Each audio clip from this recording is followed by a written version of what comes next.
On August 6, 1945, an atomic bomb by the name of Little Boy exploded over Hiroshima with a force of 12.5 kilotons of TNT, killing over 145,000 people.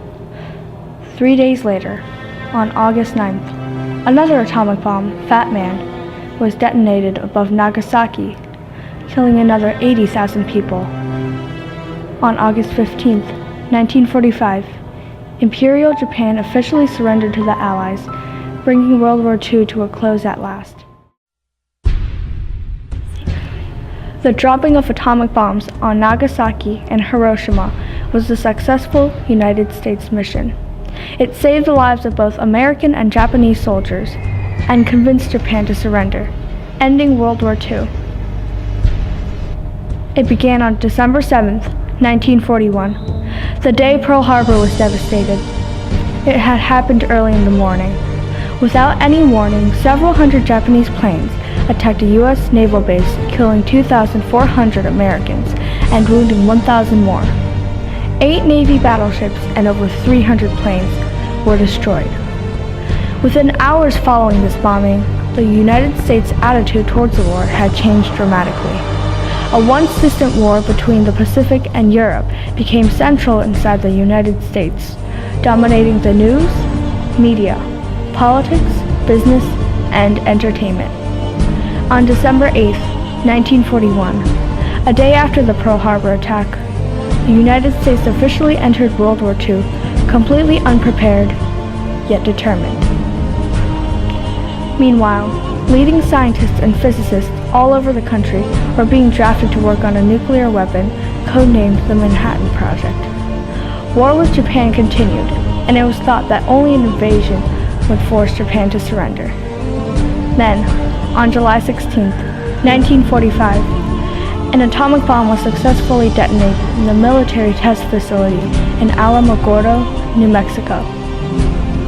The United States had invented the deadliest and most powerful bomb in history, and the world would never be the same. A few months before the explosion of the atomic bombs, on June 14, 1945, the U.S. was still trying to get Japan to surrender. They had decided that an invasion of Japan would be sufficient to end the war.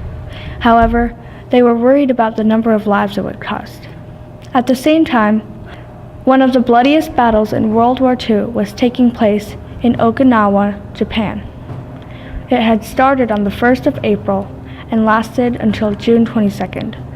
The casualties of the Okinawa campaign were 12,500 soldiers, sailors, and Marines killed, and another 36,600 wounded. Other losses on the United States side included 36 ships and 800 planes. Since the Okinawa campaign, the last battle before the atomic bombings, cost so many lives, President Truman wanted to know if there was a possibility of preventing an Okinawan from one end of Japan to another. Even more concerns were raised when, on July 29th, an unexpected increase in troops in Kyushu brought the total number of Japanese army personnel to up to 534,000, almost doubling the original troop estimate of 350,000. This unexpected expansion of troop numbers in Japan was mentioned in a Joint War Plans Committee, recommending that the United States field commanders re-examine objectives in Japan and prepare plans for operations against such alternate objectives. However, there was a better way to fight the Japanese that would cost fewer lives for both sides: the atomic bomb. Growing up after the war, the bombs were a great thing. They ended the war, they saved hundreds of thousands of lives on both sides, and that's what my grandfather always said was his reason for the decision: to end the war and save American lives primarily, that would otherwise likely be lost in an invasion. Although the casualties from the atomic bomb were great, an estimate of over 200,000, the original plan was for Japan to be continually bombed by regular bombing raids, and the lives lost would have totaled up to a greater number than the lives lost by the atomic bombs. Or drop the atomic weapons, or put a full-scale invasion into Japan. The atomic weapons would have resulted in less casualties overall than if the invasion of Japan would have done, and If you ask any GI, ask anybody that was in the service over the Pacific, and they love the atomic bomb and everything. My next door neighbor came over here when he found out what I did at dropping the atomic bomb. Says, "I just found out what you did. You saved my life." And the bombing not only cost less lives than invasion, it also convinced Japanese military officials to surrender. By looking at Okinawa, the United States military decided that they faced suicidal resistance from Japan, and that Japan would not give up until the bombs had been dropped. By the end of the Second World War, we were so angry at the Japanese. They had started the war, they had fought furiously and brutally. They had slaughtered civilians. We had, by that time, totally destroyed their Air Force. We had totally destroyed their Navy. And yet they wouldn't surrender. The day after the bomb was dropped on Hiroshima, the Japanese government hosted a cabinet meeting where Foreign Minister Togo Shigenari proposed that surrender must be considered at once. But the atomic bomb gave Japan a reason to surrender without damaging their dignity. Ultimately, the bombs prompted Japan to accept the terms of unconditional surrender. On the morning of August 7, 1945, one day after the dropping of the first atomic bomb on Hiroshima, the United States made a broadcast in Japan saying that the atomic bomb dropped in Hiroshima is a weapon that brought a revolutionary change to warfare. Unless Japan is willing to surrender, we will drop bombs in other places. With this bomb, we have now added a new and revolutionary increase in destruction has been loosed against those who brought war to the Far East. We are now prepared to destroy more rapidly and completely every productive enterprise the Japanese have in any city.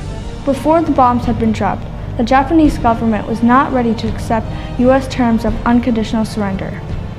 Although Japan knew that it could not win the war, it had put up resistance to and prepared for the planned invasion in Kyushu.